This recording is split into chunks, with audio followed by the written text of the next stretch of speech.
Hello mga kabibig! Welcome back sa ating bagong YouTube channel. Ito ang pinakamaingay na YouTuber sa balat ng YouTube. Ako si Kabibig, maglebak-lebak ka dyan with Eves. Grabe ang ginawa ni VP Sara sa Senate hearing ngayon sa 2025 OVP budget. Lahat ng mga, kung hindi mo in-expect ng mga sasabihin niya, talagang inilabas niya yung mga tinatago niyang mga tawag dito, sagot na sa mga taong tinitira sila, sinagot niya. At least hindi ako plastic, sabi ni VP Sara. Meron bang pinatatamaan si VP Sara? Si Risa Hontiveros ba ang pinatatamaan ni VP Sara? So ito kabibga, meron akong share na video sa inyo.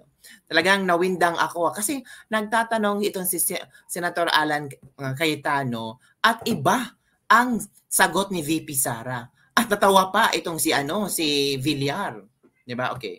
Si Binay pala. Yes, Senator Cayetano. Nag-lunch na po ako. And I'm very cordial when it comes to international diplomatic relations. Gusto nyo i-discuss natin yung West Philippine Sea. Yes. But tingnan niyo kamay, yung I'm very cordial in international relation. Tapos, yung kamay niya, pa-point out niya, gusto niyo bang i-discuss natin ang West Philippine Sea? So, parang pupunta talaga kay Risa Hontiveros, mga kabibig.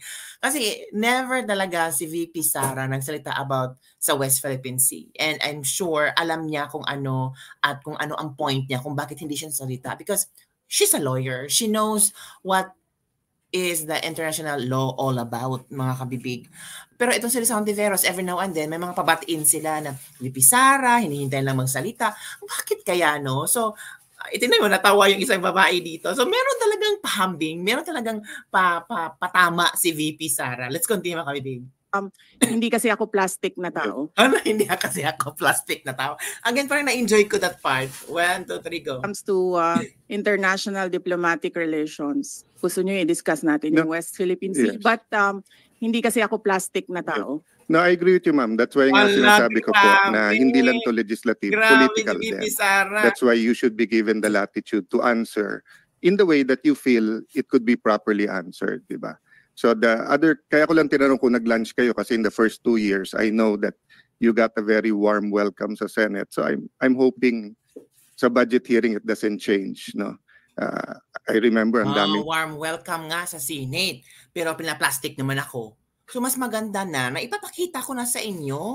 Hindi puro yung pa-warm welcome sa Senado. Sabi kasi ni Alan Peter Cayetano na for 2 years na maganda daw warm welcome, may pa-lunch, happy. Tapos na-plastic nyo lang ako for 2 years. So mas mabuti pa ngayon ay binatan ko na kayo. Hindi kasi ako plastic na tao. Gusto ko talaga that part, mga kabibig. Balikan natin. I really like it. Natawa talaga dito ang babae. 1, 2, 3, go. Yes, when it comes to international diplomatic relations, gusto nyo i-discuss natin yung West Philippine Sea. Natawa talaga ako dito. Pa-point siya na. Gusto nyo i-discuss ko yung West Philippine Sea. Tarang papunta siya kay Risa Hontiveros. Ang galing ni VP. Tarang, kung matamaan ka, pasensya na. Diba? Kung akala mo ang Senado ay ikaw yung reyna, kasi maraming nag-pray sa'yo sa ginawa mo ni Alex Goo. Ngayon si Alex Goo ay nakaalis sa bansa, hindi mo nga alam. Pero natawa si ate dito, si Undersecretary yata to. Go, VP Sara. But hindi kasi ako plastic na tao. Boom! Hindi kasi ako plastic na tao. Paano yan? Diba? So panoorin natin ang mataas na land dito. Tingnan mo, sige, i-share ko sa inyo, mga kabibig, ha. Share ko sa inyo yung magandang kuha talaga ng video ito para tingnan natin. Okay. VP Sara, here we go. Senator Alan Cayetano is now recognized. Good afternoon, Madam Chair, Madam Vice President, magandang hapon po, and welcome to the Senate. Magandang tanghali. I'd like to note that this committee is ruled by the women and kaming mga men ay nasa sidelines lang. I'd also like to note that although as a senator, naintindihan ko si Senator Risa na siyempre mas gusto kong cordial yung sagutan. But we also have to take into context that this is both legislative and political. True. And there are attacks against the Vice President regardless saan nanggagaling. So, correct. A little bit of latitude dahil we want kakampi man o kalaban to feel welcome. But I agree with Senator Risa naman na, you know, how do we... Binay, parang natatawa. Parang si Binay ba, parang ayoko na magsalita dito kasi parang umiinit na talaga yata ang bangayan ngayon na ayoko na magsalita. We make it more cordial. Villar pala yun. So, Madam Vice President, may I ask just one question? Actually, two eh. One, nag-lunch na po ba kayo? And... Yes, Senator Cayetano, nag-lunch na po ako. And I'm very cordial when it comes to international diplomatic relations. Gusto nyo i-discuss natin yung West Philippine Sea. But hindi kasi ako plastic na tao. No, I agree with you, ma'am. That's why nga sinasabi ko po na hindi lang to legislative, political din. That's why you should be given the latitude to answer in the way that you feel it could be properly answered, diba? So kaya ko lang tinanong kung nag-lunch kayo kasi in the first 2 years, I know that you got a very warm welcome. Napainom ng tubig si Amy Marcos. Si Villar, parang tumitingin kay VP Sara. Parang natahimik si Ruben Padilla dito, na boom talaga. At hindi ako plastic na tao. Tapos gusto niyo ba i-discuss ito ang West Philippine Sea? Kasi hindi ako plastic na tao, di ba? Yun na. Akala kasi ng iba diyang mga senado, if once makaupo na sila, pwede mo nang sakal-sakalin ang mga resource speaker. Pwede mo nang banat-banatan ang resource speaker. Yung kasi nakikita ng mga tao Once resource speaker ka, parang natatakot kang magsalita. Parang kung mali lang salita, ipakukontempt ka na. I-contempt ang taong ito. Kasi walang galang. VP Sara. Magsalita siya, magsalita. Kasi hindi siya plastic na tao. Di ba? Ang galing ni VP Sara. So, Senate, so I'm hoping sa budget hearing it doesn't change. No? I remember ang daming pumunta sa lunch. No? So my question lang, ma'am, is what can we do for the Office of the Vice President? Meron bang ni-request sa DBM na wala sa budget niyo so that we can consider it at the proper time? No, we are already okay with the approved budget from the Department of Budget.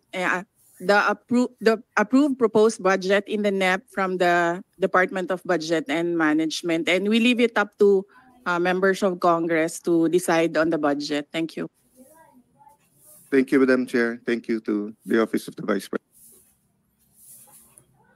Diba? Any more questions? Diba? Yun, ganun mga kabibig.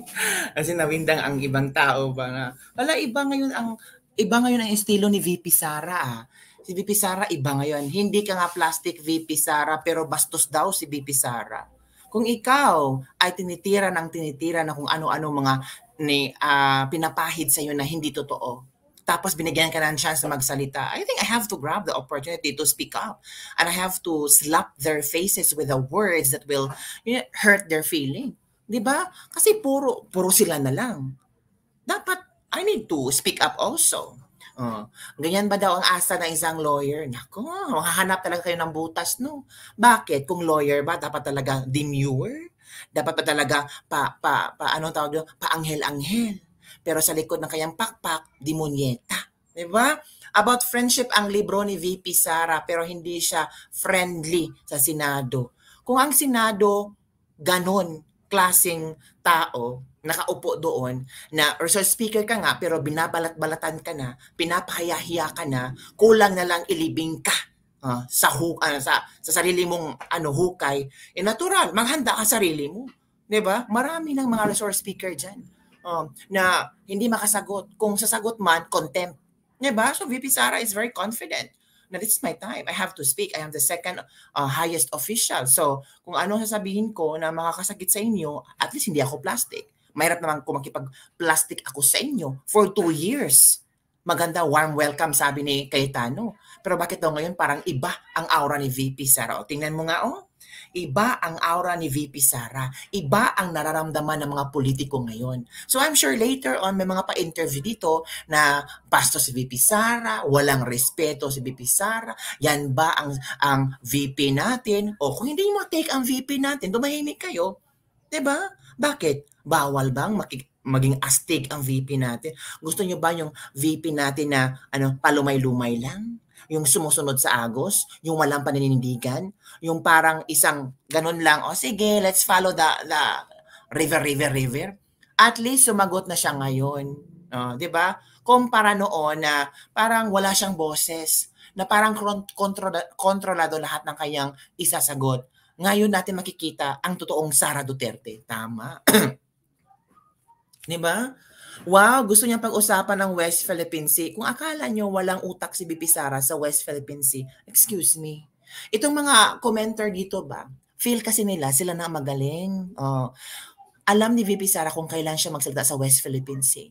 Ayaw niyang tapakan kung sino ang dapat magsalita sa West Philippine Sea. Si Marcos ang salita ba? Maganda ba ang plano ni BBM sa sa West Philippine Sea? Hindi nga klaro 'di ba? So yun lang mga kabibigyan ating latest lebak-lebak for today. Don't forget to like, subscribe, and share this video. Bye everyone! See you next time! Hindi kasi ako plastic na tao. Boom! Ganun ang VP natin.